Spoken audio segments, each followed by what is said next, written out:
Telangana auto driver جے و unions کو احتجاج کے لیے پولیس کا گرین سگنل مل گیا۔ تلنگانہ آٹو ڈرائیور جے نے 5 نومبر 2024 کو شہر حیدرآباد کے علاقے دھرنا چوک پر اندرا پارک کے قریب احتجاج کرنے کی تمام آٹو ڈرائیورز کو کال دی تھی، جس کی بنا پر تلنگانہ آٹو ڈرائیورز کو آج احتجاج کے لیے پولیس کا گرین سگنل مل گیا۔ پولیس نے کل اندرا پارک کے نزدیک آٹو ڈرائیوروں کو دھرنے کی اجازت دی ہے۔ تلنگانہ آٹو ڈرائیور جے و یونینز نے کہا ہے کہ کانگریس حکومت نے مہالکشمی اسکیم کے تحت خواتین کو فری بس کی سہولت فراہم کر کے ان کے ساتھ سراسر ناانصافی کی ہے، جس کی بنا پر خواتین ان کے آٹوز میں سفر نہیں کر رہی ہے، جس سے وہ مالی مشکلات کا سامنا کر رہے ہیں۔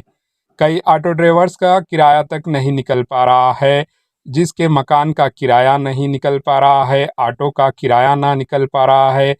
کئی ڈرائیورز نے کہا کہ EMIs پر آٹو خریدے ہیں، جس کی مہینہ EMI نکلنا بمشکل ہے۔